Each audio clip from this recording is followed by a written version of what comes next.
Most welcome dear students, आप सभी लोगों का स्वागत है आपके अपने यूट्यूब चैनल डीजे सर पर। जैसा कि मैंने पहले भाग में देखी जो महारिवीजन चल रहा है आप लोग का शिक्षा शास्त्र का, तो उसमें पहले भाग में देखिए आपके 30 प्रश्नों की बात हो गई डियर स्टूडेंट्स। हम लोग अब आगे बढ़ते हैं। आगे के जो 30 महत्वपूर्ण प्रश्न हैं आपके, उनकी बात करते हैं ना। 30 प्रश्न तो हो ही चुका है, हम लोग 31वें से यहाँ बात करेंगे।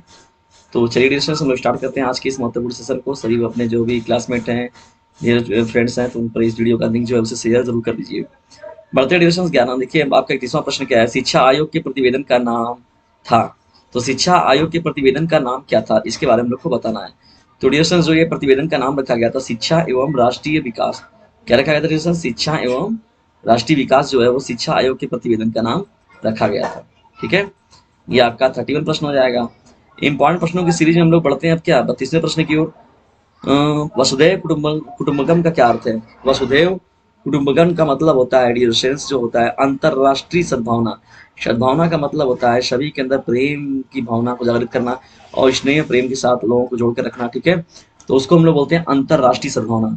वसुधैव कुटुंबकम का यही अर्थ होता है ना। वसुधैव वसुधैव मतलब वसुधरा पर रहने वाले, पृथ्वी को कहा ना वसुधरा, तो इस पर रहने वाले जितने भी लोग हैं वो ऐसे ही रहे। बढ़ते अब 33वें प्रश्न की ओर। देखिए 33वां का प्रश्न क्या है, विश्व स्वास्थ्य संगठन प्रतीक क्या है? तो देखिए अंतरराष्ट्रीय सद्भावना की वजह से ही देखिए WHO का निर्माण हुआ है ना, वर्ल्ड हेल्थ ऑर्गेनाइजेशन। देखिए WHO क्या था, जब ये कोरोना महामारी इतनी बड़े चरम सीमा पर थी, तो यहाँ पर लोग एक दूसरे के साथ मिलकर कैसे लोगों को संभाल रहे थे।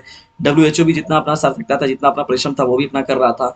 तो अंतरराष्ट्रीय सद्भावना की वजह से ही क्या होता है, मानवता की रक्षा करने के लिए बनाया गया ना विश्व स्वास्थ्य संगठन WHO, जिसे इंग्लिश में हम लोग क्या बोलते हैं, वर्ल्ड हेल्थ ऑर्गेनाइजेशन। बहुत ही इंपॉर्टेंट ये प्रश्न है आपका, प्रश्न संख्या 33। आइए इंपॉर्टेंट प्रश्नों की सीरीज में बढ़ते हैं हम लोग आगे और देखते हैं कुछ और महत्वपूर्ण प्रश्नों को। तो देखिए इसमें हम लोग का 34वां प्रश्न है, इंपॉर्टेंट है। चलिए तो फिर हम बढ़ते हैं हम लोग क्या 34वें प्रश्न की ओर। देखिए हमारा 34वां प्रश्न क्या है, अंतर्राष्ट्रीय एक भावना है जिसके अनुसार व्यक्ति केवल अपने राष्ट्र का ही सदस्य नहीं होता वरन विश्व का नागरिक भी होता है। किसने कहा था? तो अंतर्राष्ट्रीय एक भावना है जिसके अनुसार व्यक्ति क्या होता है, अपने राष्ट्र का ही नहीं वरन पूरे विश्व का एक नागरिक होता है। तो ड्यूरेशन इसमें हम लोग को बताना है कि ये कथन किसका है। तो जानते हैं ये इतना महत्वपूर्ण कथन जो था वो गोल्ड स्मिथ जी का है। बहुत ही ये मोस्ट इंपॉर्टेंट व्यक्ति हैं, शिक्षा शास्त्री रहे हैं गोल्ड स्मिथ। तो इन्होंने ये इस बात को कहा हुआ था कि अंतर्राष्ट्रीय एक भावना है जिसके अनुसार व्यक्ति अपने राष्ट्र का ही नहीं वरन विश्व का नागरिक होता है, पूरे विश्व के लिए हित की बात सोचने का काम करता है। ठीक है ना ड्यूरेशन, तो ये इंपॉर्टेंट प्रश्न है आपका। बढ़ते हम लोग इंपॉर्टेंट प्रश्नों की सीरीज। देखिए 35वें प्रश्न की। देखिए 35वां प्रश्न आपका क्या है, अंतर्राष्ट्रीय सद्भावना के विकास में बाधक तत्व क्या है? तो डियर्सन देखिए यहाँ पर सांप्रदायिक जो भेदभाव होता है ये अंतर्राष्ट्रीय सद्भावना के विकास में सबसे बड़े बाधक हैं। कौन कौन? अंतर्राष्ट्रीय सद्भावना के विकास में सबसे बड़ा बाधक चीज होता है जो सांप्रदायिक भेदभाव। जैसे क्या होता है, चाहे वो जातिगत भेदभाव हो, चाहे वो धार्मिक भेदभाव हो, चाहे वो अपने कार्य के अनुसार भेदभाव हो, तो जो भी भेद कार्य होता है ये सब, ये क्या होता है, अंतर्राष्ट्रीय सद्भावना को पीछे करता है। तो सांप्रदायिक भेदभाव को सांप्रदायिक भेदभाव जो होता है वो बहुत ही बेकार चीज है, उसको उससे दूर ही रहना चाहिए, बच कर ही रहना चाहिए। तो अंतर्राष्ट्रीय सद्भावना के विकास में सबसे प्रमुख जो बाधक तत्व है वो है सांप्रदायिक भेदभाव। ठीक है डिस्टेंस, ये याद रखिएगा। 35वां प्रश्न और इम्पोर्टेंट है। ठीक है, चलिए अब हम लोग आगे बढ़ते हैं और देखते हैं कुछ अन्य महत्वपूर्ण प्रश्नों को। देखिए यहाँ पर 36वां आपका प्रश्न दिख रहा है डियर स्टूडेंट। तो 36वें प्रश्न की ओर बढ़ते हैं। देखिए ये प्रश्न बहुत ही महत्वपूर्ण है, प्रश्न संख्या 36। संयुक्त राष्ट्र संघ जिसको हम लोग UNO भी बोलते हैं, यूनियन नेशन ऑर्गेनाइजेशन का मुख्य उद्देश्य क्या है? संयुक्त राष्ट्र संघ का क्या जो मुख्य उद्देश्य है वो क्या है? तो डियर स्टूडेंट देखिए पूरे विश्व में शांति बनाए रखना है ना, वो किसका काम है? संयुक्त राष्ट्र संघ का है, UNO का है। विश्व शांति की स्थापना बनाए रखना या पूरे विश्व शांति को कायम रखना, ये जो होता है वो संयुक्त राष्ट्र संघ का मुख्य कार्य है। चाहे वो देखिए जो भी हो, चाहे चिकित्सा से संबंधित हो या जो अगर देशों के मध्य कोई विवाद होता है तो उन सभी के निपटारा के लिए मतलब निपटारा के लिए बनाया गया है ना। जानते हैं कि द्वितीय विश्व युद्ध के बाद बनाया गया, तो संयुक्त राष्ट्र संघ को कोई युद्ध नहीं करेगा, उसमें बस बाकायदे दस्तावेजों पर शामिल भी किया गया था। हालांकि देखिए इस समय यूक्रेन और रूस और यूक्रेन के बीच में तनाव तो बना हुआ ही है, और उससे प्रभावित कई कई देश जो है, छोटे बड़े जो है देश, सभी के सभी प्रभावित हैं। चलिए खैर हम लोग यही उम्मीद करते हैं कि जल्द से जल्द वो युद्ध बंद हो जाए और विराम हो लग जाए उस पर, ताकि ऐसी जो नरसंहार की चीजें हैं वो दोबारा देखने को ना मिले। बढ़ते हम लोग अब 37वें प्रश्न की ओर। देखिए 37वां प्रश्न क्या है, यहाँ पर अखिल भारतीय प्रारंभिक शिक्षा समिति की स्थापना हुई थी। तो देखिए प्रश्न बहुत इंपॉर्टेंट है, अखिल भारतीय प्रारंभिक शिक्षा समिति की जो स्थापना हुई थी कब हुई थी? तो डिस्टेंस जो अखिल भारतीय प्रारंभिक शिक्षा समिति की जो गठन किया गया था सन 1957 में किया गया था डिविजन। ठीक है, ये आपका 37वां प्रश्न है और इम्पॉर्टेंट है। बढ़ते हम लोग अब 38वें प्रश्न की ओर। आपका देखिए 38वां प्रश्न क्या है, मानव संसाधन मंत्रालय। तो मानव संसाधन विकास मंत्रालय जो है उसकी स्थापना कब की गई थी? तो डियर स्टूडेंट्स जानते ही हैं कि 1947 हम लोग का देश आजाद हुआ, तो भाई चुनाव वगैरह हुआ, प्रधानमंत्री बने। एक एक नई चीजों का गठन करने के लिए कोई चीजें आने ही वाली थी और आई भी। तो मानव संसाधन मंत्रालय की स्थापना जो की गई थी सन 1985 में की गई थी। कब की थी डिस्कशन? सन 1985 में। अब आप लोग कमेंट बॉक्स में देखिए, हमें ये एक उत्तर देना है कि जो इस समय वर्तमान में जो हमारे देश की भारतवर्ष है उसके मानव संसाधन विकास मंत्री कौन है, ये बताइएगा। हम लोग कमेंट बॉक्स में इसका इंतजार करेंगे, बहुत ही इंपॉर्टेंट प्रश्न है। 39वें प्रश्न की हम लोग बढ़ते हैं। मानव संसाधन विकास से क्या तात्पर्य है? देखिए, मानव संसाधन का मतलब होता है कि मानव से संबंधित या मानव की जितने भी संसाधन उपयोगी है उनका विकास करना। ठीक है, ये बात याद रखिएगा। तो मानवीय स्रोत जो हो गए आपके या साधनों का विकास करना ना, मानवीय चीज मानव के लिए जो आवश्यक स्रोत हैं, जो चीजें हैं, उनके लिए साधन और विकास का जो निर्माण करना होता है उसी को हम लोग मानव संसाधन विकास कहते हैं। ठीक है ना, सही मायनों में अगर देखा जाए तो। हालांकि मानव संसाधन विकास मंत्रालय जो है मानव संसाधन विकास की जहाँ पर भी बात होती है, जानते हैं रिलेशंस की, विकास तो कोई छोटी मोटी चीज है नहीं। विकास एक बहुत व्यापक चीज है और इसमें बहुत सी महत्वपूर्ण बातें शामिल हैं आपकी। तो अब बढ़ते हैं हम लोग आपके 40वें प्रश्न की डिस्कशन। 40वां प्रश्न आपका देखिए क्या है यहाँ पर। 40वां हम लोग का प्रश्न है, भारत का सर्वप्रथम दूरस्थ, जिसे हम लोग मुक्त विश्वविद्यालय कहते हैं, कहाँ पर स्थित है? देखिए, मुक्त विश्वविद्यालय की बात हो या तो आपका दूरस्थ विश्वविद्यालय की बात हो, तो दोनों का मतलब क्या होता है? सेम होता है। यदि मुक्त विश्वविद्यालय आपसे पूछा जाए या तो दूरस्थ विश्वविद्यालय पूछे, तो दोनों का मतलब एक समझिएगा। तो ये पूछा जा रहा है प्रश्न क्या है आपका कि भारत का सर्वप्रथम दूरस्थ या तो मुक्त विश्वविद्यालय कहाँ पर स्थित है? तो डियर स्टूडेंट्स, जानते हैं आप सभी लोग कि जो यहाँ पर हैदराबाद है, बहुत ही पॉपुलर ये प्लेस है हैदराबाद। तो हैदराबाद जो है वही जो है दूरस्थ और मुक्त विश्वविद्यालय में जो है वो नंबर 1 पर पहले एक बार निर्माण किया गया था। तो सर्वप्रथम पहला जो मुक्त विश्वविद्यालय का निर्माण किया गया था वो भारत के किस जगह पर किया गया था डिस्कशन? तो ये हैदराबाद जो शहर है बहुत ही महत्वपूर्ण और ये राजधानी भी है। जानते ही हैं कि जब आंध्र प्रदेश की राजधानी थी, बाद में अब जानते हैं कि तेलंगाना भी आंध्र प्रदेश से कट गया, तो अब तेलंगाना की राजधानी क्या हो गई है? ये हैदराबाद हो गई है। तो हैदराबाद को डिस्टेंस याद रखिएगा, इंपॉर्टेंट नाम है और इसकी पूछे जाने की संभावना आपकी बनी है। देखिए, कुछ चीजों करंट के हिसाब से भी जोड़ के पढ़ना चाहिए आप लोगों को। चलिए हम लोग अब आगे बढ़ते हैं और देखते हैं कुछ अन्य प्रश्नों को। देखिए, आपका 41 प्रश्न क्या है डिस्टेंस? 41वां प्रश्न आपका क्या है? जो कार्य शरीर के लिए पोषण और प्रजनन करते हैं वह कार्य सामाजिक जीवन के लिए शिक्षा करती है। यह कथन किसका है? तो देखिए, जो शिक्षा शास्त्री एक बहुत ही मोस्ट इंपॉर्टेंट है जिनका नाम है जॉन डीवी। ठीक है ना, डीवी। तो मैंने आपसे पहले भी पूछा हुआ था कि जॉन डीवी जी का पूरा नाम बताइए। आप लोग कमेंट बॉक्स में इसका उत्तर नहीं दे रहे हैं, जल्द से जल्द कमेंट बॉक्स में जाइए और वहां पर मुझे जॉन डीवी जी का पूरा नाम विस्तृत बताइए। तो जो कार्य शरीर के लिए पोषण और प्रजनन करते हैं वह कार्य सामाजिक जीवन के लिए शिक्षा करती है। यह कथन किसका है? तो डिस्टेंस ये जो कथन था वो जॉन डीवी जी का है ना, इंपॉर्टेंट प्रश्न है और इसको याद रखिएगा। 41 जो आपका प्रश्न संख्या है। बढ़ते हैं हम लोग अब 42वें प्रश्न की ओर। 42वां देखिए हम लोग का प्रश्न क्या है? शिक्षा का सबसे महत्वपूर्ण अंग किसे माना गया है? शिक्षा का सबसे महत्वपूर्ण अंग इनमें से किसे माना गया है? तो डियर स्टूडेंट्स, जो यहाँ पर देखिए बात होती है, तो शिक्षा का सबसे महत्वपूर्ण अंग जो होता है वो प्रेरणा है ना। किसी भी चीजों की प्रेरणा मिलना है, किसी काम के प्रति प्रेरणा मिलना, किसी भी विचारों के प्रति प्रेरणा मिलना, किसी भावनाओं के प्रति प्रेरणा मिलना, तो उसी को हम लोग कहते हैं। तो शिक्षा का सबसे महत्वपूर्ण जो यहाँ बात होता है अंगों के रूप में, वहाँ प्रेरणा की बात जरूर होती है। देखिए, बढ़ते हैं हम लोग 43 प्रश्न की ओर। देखिए, और 1 से 30 प्रश्नों का मैंने पहले भाग में बना रखा है। ये आप लोगों को जो मिल रहा है शिक्षा शास्त्र महा रिवीजन का जो ये सेकंड भाग है, अभी मैं आपको तीसरा भाग भी आपको प्रस्तुत करूंगा। और भी कुछ महत्वपूर्ण जो प्रश्न होंगे, मैं जब तक आपका एग्जाम नहीं होगा तब तक आप लोग को ऐसी नोटिफिकेशन मिलता रहेगा।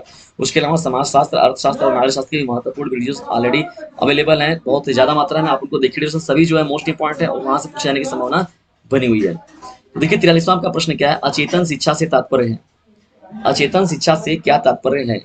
तो डेक्रेशन यहाँ पर जो होता है अनौपचारिक शिक्षा जो होती है उसे ही हम लोग अचेतन शिक्षा के रूप में हम लोग उसका अध्ययन करते हैं। कौन शिक्षा? अनौपचारिक शिक्षा जो होती है उसे ही हम लोग अचेतन शिक्षा का नाम देते हैं। ये आपका 43वां प्रश्न है और इम्पॉर्टेंट प्रश्न है। अब बढ़ते हैं, देखिए हम लोग 44वें प्रश्न की ओर। कौन मुख्यतः स्कूली शिक्षा से संबंधित है? तो देखिए यहाँ पर एनसीईआरटी की जो बात होती है डिस्टेंस ना, national council of educational research and training ना, इसका पूरा नाम होता है। और इसका गठन कब किया गया था? कमेंट बॉक्स में इसका उत्तर दिया। देखिए, मैंने इस प्रश्न को पहले ही बता चुके हैं ऑलरेडी। तो कौन मुख्यतः स्कूली शिक्षा संबंधित है? तो एनसीईआरटी जो है वो मुख्य रूप से जो है स्कूली शिक्षा से संबंधित है।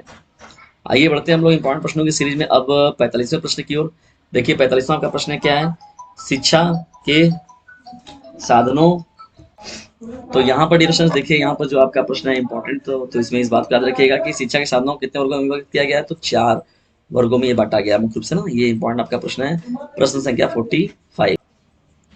अब बढ़ते हैं हम लोग महत्वपूर्ण प्रश्नों की सीरीज में। देखिए यहाँ पर 46 प्रश्न की ओर। देखिए 46 क्या है आपका प्रश्न? भारतीय संविधान के किस अनुच्छेद में कहा गया कि शिक्षा का अधिकार एवं विवक्षित अधिकार माना गया। तो देखिए शिक्षा, भारतीय संविधान में शिक्षा का अधिकार एक विवक्षित, ये अनुच्छेद 21 में कहा गया। ठीक है इस बात को याद रखिएगा, जो आपका अनुच्छेद 21 था उसमें इस बात का पहले जिक्र हुआ था। ठीक, चलिए आगे बढ़ते हैं हम लोग इंपॉर्टेंट प्रश्नों की सीरीज में अब आगे और देखते हैं कुछ अन्य महत्वपूर्ण प्रश्नों को। तो यहाँ 46 आपका प्रश्न हो गया, अब बढ़ते हैं 48 प्रश्न की ओर। हाँ, तो 48 प्रश्न के आगे आप लोगों का निम्न में से कौन अनुच्छेद शिक्षा के अधिकार का संकेत है? तो शिक्षा के अधिकार का जो संकेत देता है डिविजन, जो अनुच्छेद 19 है आपका, वो बहुत ही इंपॉर्टेंट है। तो अनुच्छेद 19 जो होता है वो अनुच्छेद जो है शिक्षा के अधिकार के संकेत के रूप में इंगित करता है। अनुच्छेद 19 इंपॉर्टेंट प्रश्न है आपका। प्रश्न संख्या कौन? 47। आइए इंपॉर्टेंट प्रश्नों की सीरीज में हम लोग बढ़ते हैं 48 प्रश्न की ओर। तो देखिए यहाँ पर प्रश्न क्या है आपका 48 जो है, और सभी प्रश्न डिविजन जो है वो बहुत ही इंपॉर्टेंट है। संविधान के कौन से दो अनुच्छेद शैक्षिक, तो फिर हम लोग बढ़ते हैं यहाँ पर आगे। देखिए संविधान के कौन से दो अनुच्छेद शैक्षिक अधिकारों के समानता सुनिश्चित करते हैं? देखिए बहुत ही मोस्ट इंपॉर्टेंट है प्रश्न डिविजन, जो अनुच्छेद आपका 14 है और अनुच्छेद जो 29 है। जो जानते हैं कि अनुच्छेद 14 जो आपका बनाया गया उसमें 6 से 14 वर्ष के जो बच्चे हैं उनको निःशुल्क शिक्षा का प्रावधान रखा गया है। उनके लिए जो आवश्यक सामग्री होगी, जैसे ड्रेस वगैरह की बात हो गई, कुछ उनके लिए वजीफा की बात हो गई, कुछ जो भी और जितनी भी सुविधाएं मिलती हैं सरकार की तरफ से, कापी किताब वगैरह जितनी भी व्यवस्थाएं होंगी वो सभी सरकार उनको क्या करेगी? मुहैया कराएगी। तो ये जो है अनुच्छेद 14 बनाया गया, बहुत ही इंपॉर्टेंट अनुच्छेद है ना, ये लाया गया इसकी वजह से ताकि बाल श्रम को दूर किया जा सके और बच्चे पढ़ाई की ओर ज्यादा से ज्यादा जागरूक हो सके। अब बढ़ते हैं हम लोग 49वें प्रश्न की ओर। देखिए 49वां आपका प्रश्न क्या है? तो यहाँ पर है 2002 में 86वें संविधान संशोधन में किस अनुच्छेद में परिवर्तन किया गया? तो डिविजन 21 ए अगर पूछा जाए तो 21 क पूछा जाए, तो 21 क जो होता है वो 2002 में 86वें संविधान संशोधन में अनुच्छेद में परिवर्तन किया गया। 21 का 21 का जो होगा इस प्रश्न का राइट आंसर हो जाएगा। बहुत ही इंपॉर्टेंट प्रश्न है 49। इंपॉर्टेंट प्रश्नों की सीरीज में बढ़ते हैं हम लोग। अब देखिए यहाँ पर आपके 50वें प्रश्न की ओर। देखिए 50वां आपका प्रश्न क्या है? पूर्व प्राथमिक शिक्षा हेतु बालक बालिका की आयु कितनी होनी चाहिए? तो पूर्व प्राथमिक शिक्षा के लिए देखिए डिविजन, जो बालक बालिका का जो आयु निर्धारित किया गया है वो है आपका टोटल कितना? 5 से 6 वर्ष। तो 5 से 6 वर्ष का बच्चा रहेगा तो पूर्व प्राथमिक शिक्षा के हेतु वो बालक या तो बालिका जो होगी वो विद्यालय में पढ़ने के लिए जा सकती है। तो ये सबसे न्यूनतम आयु के रूप में रखा है, मतलब ये आपका जब 5-6 साल बच्चा हो जाए तो वो पढ़ने के लिए विद्यालयों में जा सकता है। पूर्व माध्यमिक की बात हो, पूर्व प्राथमिक की बात हो रही है, 1 से 5 तक की बात हो रही है ना। तो यहाँ पर देखिए अब प्राथमिक पूर्व प्राथमिक जैसे 1-2 LKG UKG जो सुनते हैं आप ना, उसकी बात हो रही है। बढ़ते हम लोग 91वें प्रश्न की ओर। देखिए संविधान के किस अनुच्छेद में अल्पसंख्यकों की शिक्षा का प्रावधान किया गया है? तो देखिए अल्पसंख्यकों की संख्या का शिक्षा का प्रावधान, तो जानते ही हैं कि यहाँ पर जो अल्पसंख्यक के रूप में किसको किसको रखा गया है, किसको किसको रखा गया डिविजन? कमेंट बॉक्स में इसका आंसर जरूर दीजिएगा। देखिए अल्पसंख्यकों की शिक्षा का प्रावधान जो रखा गया डिविजन वो अनुच्छेद 30 के अंतर्गत रखा गया है ना, अल्पसंख्यकों की शिक्षा का प्रावधान। और जो अनिवार्य शिक्षा का प्रावधान जो रखा गया है 6 से 14 वर्ष के बच्चों के लिए, वो अनुच्छेद आपकी किस में रखा गया? अनुच्छेद 14 में रखा गया है ना। दोनों शिक्षा से संबंधित है। और 29वां जो आपका था वो भी जानते हैं कि आपके संविधान से ही संबंधित है। बढ़ते हैं प्रश्न 52वें तरफ की ओर। देखिए 52वां का प्रश्न क्या है? 52 मातृभाषा में शिक्षा की सुविधाओं संविधान के किस अनुच्छेद में वर्णित है? मातृभाषा में शिक्षा की सुविधाएं, तो शिक्षा की सुविधाओं के लिए संविधान कौन कौन सी सुविधाएं हैं शिक्षा के थ्रू जो हम लोग को मिलती हैं? तो जो भी सुविधाएं आप लोग को मिलती है, व्यवस्थाएं मिलती है, तो उसको 350A में रखा गया डिविजन।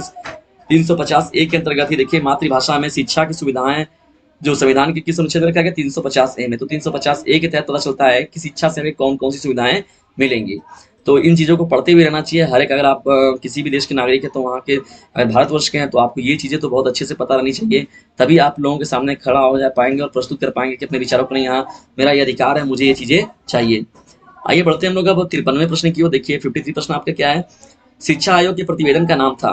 तो शिक्षा आयोग के प्रतिवेदन का डिविजन क्या नाम था, इसके बारे में लोग को बताना है। तो शैक्षिक परिप्रेक्ष्य जो होता है, शैक्षिक परिप्रेक्ष्य जो होता है डिविजन, वही शिक्षा आयोग के प्रतिवेदन का नाम है। यह आपका 53 प्रश्न हो जाएगा। बढ़ते हैं हम आपके देखिए 54 प्रश्न की ओर। निम्न में से किसे आधुनिक पूर्व प्राथमिक शिक्षा का जन्मदाता कहा जाता है? देखिए बहुत ही मोस्ट इंपॉर्टेंट एक व्यक्ति रहे हैं जिनका नाम क्या रहा है? फ्रोबेल। तो फ्रोबेल जो है एक बहुत ही बड़े मनोवैज्ञानिक के तौर पर भी याद किए जाते हैं और अर्थ ये तो आपके जो शिक्षा शास्त्री के रूप में तो है ही। तो आधुनिक पूर्व प्राथमिक शिक्षा का जन्मदाता के रूप में जो है वो फ्रोबेल साहब को याद किया जाता है। फ्रोबेल जो नाम है वो बहुत ही इंपॉर्टेंट नाम है, इस नाम को आप लोग मत भूलिएगा। इंपॉर्टेंट प्रश्न है, यहाँ से प्रश्न पूछा गया है आपका, ठीक है शिक्षा शास्त्र के बच्चे। और बिल्कुल भी कंफ्यूज मत रहिए अपने सिलेबस के। पता चला कि आप लोग को पेपर देने जाना है, अब अपने सिलेबस को लेकर बड़ी कंफ्यूज है। एक डियर स्टूडेंट्स थे जुड़े हुए, उन्होंने कहा सर हमको सिलेबस न्यू सिलेबस पहुंचा दीजिए, उनका इंग्लिश मीडियम है, तो मैंने उनको पूरा का पूरा सिलेबस वो प्रोवाइड कराया। तो आप लोगों को 2 से 3 दिनों के बाद अपना जाना है एग्जाम देने। फिर बिल्कुल भी ऐसी लापरवाही ना हो कि सिलेबस नहीं पता है, कहाँ से क्या पढ़ना है क्या नहीं पढ़ना। देखिए जितना भी मैंने इस वीडियो बना रखा है इस चैनल पर, तो मैंने पूरे सिलेबस को आपके ध्यान में रखकर बनाया डिस्कस, तो उसको जरूर देखिए, वो आपके लिए बहुत ही ज्यादा देखिएगा लाभकारी सिद्ध जरूर होगा, और यहाँ से प्रश्न आपको देखने को जरूर मिलेंगे। इसके अलावा भी देखिए मैंने प्लेलिस्ट जाकर देखिए जो इसका शिक्षा शास्त्र का है, उसमें से आपके प्रश्न जो होंगे बहुत ज्यादा देखने को मिलेंगे, और आपकी तैयारी भी बहुत ज्यादा बढ़िया हो जाएगी, और आपको एक इंटरनल जो मिलेगा, मोटिवेशन मिलेगा, और ताकि आप एक इंटरनल फोर्स मिलेगा आपको, जिससे आप एग्जाम को बेहतर तरीके से देंगे। तो बढ़िया बढ़ते हम लोग देखिए 55वें प्रश्न की ड्यूरेशन 55 का प्रश्न क्या है। संविधान के किस अनुच्छेद में केंद्र राज्य सरकारों के शैक्षिक उत्तरदायित्वों का तथा अधिकार क्षेत्रों का स्पष्ट विभाजन है। तो अनुच्छेद जो है आपका ड्यूरेशन कौन सा है, अनुच्छेद जो आपका 26 है यहाँ पर 246। तो यहाँ पर देखिए 246 इसको हम लोग बोलते हैं, तो 246 अनुच्छेद के अंदर ही वो केंद्र राज्य सरकारों के शैक्षिक उत्तरदायित्वों का विभाजन किया गया है।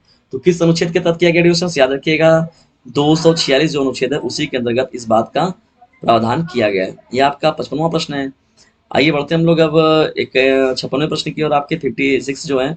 तो यहाँ पर किस अनुच्छेद में कहा गया है कि राज्य जो है 6 से 14 वर्ष की आयु के सभी बालकों को निःशुल्क और अनिवार्य शिक्षा उस प्रकार की रीति से जैसा राज्य विधि द्वारा अवधारित करने की व्याख्या करे। तो देखिए यहाँ पर डिस्कशन बात हो रही है, यहाँ पर निःशुल्क और अनिवार्य शिक्षा की बात हो रही है 6 से 14 वर्ष के बच्चों के लिए।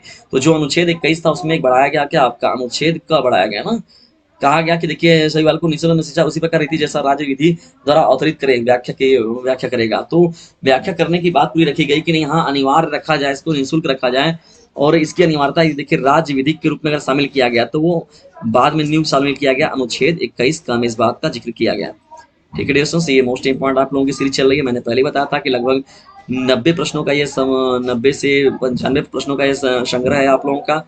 तो एक काम जरूर करें कि अगर आपने पहला भाग नहीं देखा तो उसे जरूर देख लीजिएगा ना, तो वहां से आपको बहुत ज्यादा हेल्प मिल जाएगा आप लोगों को। बढ़ते हैं नोटिस 57 प्रश्न की ओर। मैडम मारिया मांटेसरी भारत कब आई थी। देखिए मैडम मांट्रिया एक बहुत ही इंपॉर्टेंट नाम है आपका, ये नाम आपका जो है याद रखिएगा, इंपॉर्टेंट नाम है। मैडम मारिया मांटेसरी जो डियर थी वो भारत क्या हुई थी, सन 1939 में आई हुई थी। ठीक है, 19 जो 30 क्या हो जाएगा 9 हो जाएगा आपका ना। ये 1939 में मैडम मारिया मांटेसरी जी जो थी वो भारत आई हुई थी। और देखिए मारिया मांटेसरी कॉन्वेंट स्कूल नाम से नहीं कई खुला हुआ है ना, यहाँ पर देखते हैं आपको इंपॉर्टेंट है ये। 58 प्रश्न की ओर बढ़ते हैं। 1874 ईस्वी में लारेंट कॉन्वेंट स्कूल की स्थापना कहाँ हुई थी। तो देखिए डिस्टेंस लारेंट कॉन्वेंट स्कूल की जो स्थापना हुई थी सन 1874 में लखनऊ में की गई थी, और ये बहुत ही बृहत रूप है इसका, बड़े पैमाने पर ये जो भी आपका कॉन्वेंट स्कूल है बड़ा बनाया गया है। ठीक है, और बच्चे काफी इसमें जाहिर सी बात है स्कूल बड़ा होगा तो भाई स्टडी करने वाले लोग भी इसी प्रकार से ना। तो आइए बढ़ते हम लोग अब यहाँ पर देखिए 59 प्रश्न की ओर। 1885 ईस्वी में सेठ नर्सरी स्कूल पूर्व प्राथमिक शिक्षा की व्यवस्था कहाँ की गई। प्रश्न को मैं एक बार फिर से रिपीट कर रहा हूँ। 1885 ईस्वी में सेठ नर्सरी स्कूल पूर्व प्राथमिक शिक्षा की व्यवस्था कहाँ की गई। तो डिस्कशन ये जो किया गया था वो पूना में किया गया था। कहाँ पर किया गया था, पूना में किया गया था। डिस्कशन याद रखिएगा, ये प्रश्न बहुत ही मोस्ट इंपॉर्टेंट है। आइए बढ़ते हैं हम लोग अब लास्ट प्रश्न की ओर। देखिए प्रश्न तो आपका मैंने पहले बताया, लेकिन आज के जो सेकंड भाग में शामिल किया गया है जो आपका चल रहा है शिक्षा शास्त्र का महारिविजन, तो उसमें डिस्कशन देखिए आपका सेकंड जो भाग है उसमें यहीं पर हम लोग अब विराम लेंगे, और आप लोग को फिर से सेकंड जो होगा इसका थर्ड भाग मैं जल्दी आप लोग को अवेलेबल करा दूंगा। 60वां डिस्कशन देखिए प्रश्न क्या, पूर्व प्राथमिक शिक्षा के उद्देश्य बताइए। तो डिस्कशन देखिए पूर्व प्राथमिक शिक्षा के उद्देश्य क्या होते हैं, बालक का शारीरिक विकास करना। ठीक है, बालक का जो है वो शारीरिक विकास करना, ये बात हो गई। और उसके साथ ही साथ जो होगा यहाँ पर बालक का मानसिक विकास करना। भाई ऐसी बात है, केवल शारीरिक विकास है तो मतलब है नहीं, मानसिक विकास तो सर्वोपरि होता है, माना जाता है उसको। और संवेगात्मक विकास करना, एकदम मतलब तरीके से कहा जाए भावनात्मक विकास, जो मानसिक विकास और शारीरिक विकास, तो इन तीनों ही चीजों का, शारीरिक की भी बात होगी देखिए, मानसिक की भी बात हो गई, और आपकी क्या हो गई संवेगात्मक की भी बात हो गई। तो इन तीनों का जो विकास करने का उद्देश्य होता है वो पूर्व प्राथमिक शिक्षा का उद्देश्य होता है। ठीक है डिविजन, याद रखिएगा, इंपॉर्टेंट प्रश्न है आपका ना, प्रश्न संख्या 60। तो देखिए यहाँ पर आपके 30 महत्वपूर्ण प्रश्नों को भाग 1 में लिया गया, शामिल किया गया, और सेकंड भाग में जो है आपके 60 अन्य महत्वपूर्ण प्रश्नों को शामिल किया गया। देखिए यहाँ पर से आपका 61 से हम लोग फिर स्टार्ट करेंगे आपका ये सेशन जो है आपका इंपॉर्टेंट जो है, इसे फिर हम लोग समाप्त करेंगे। तो डिस्कशन आज का ये सेशन आपको कैसा लगा इसके बारे में कमेंट बॉक्स में जरूर बताएं, और साथ ही साथ यदि वीडियो थोड़ा सा भी आप लोग के लिए हेल्पफुल लगे तो इसे लाइक जरूर करें, और उसे शेयर अपने क्लासमेट में जरूर शेयर करें, और जो इकोनॉमिकल बच्चे हैं उन पर तो जरूर शेयर कर दिया करें, और वे बच्चे जो कि टॉपरों की लिस्ट में जाना चाहते हैं तो उन बच्चों तक भी इस चैनल का जो लिंक है उसे जरूर पहुंचाइए। मिलते हैं हम लोग जल्दी ही नेक्स्ट वीडियो में, तब तक के लिए टेक केयर, गुड बाय। अपने स्वास्थ्य का ध्यान रखते हुए अपने स्टडी को नियमित रूप से आप सभी लोग जारी रखिए। जय हिंद, जय भारत। जल्द ही मिलते हैं हम लोग नेक्स्ट वीडियो में, और लेकिन तैयारी आप लोग रेगुलर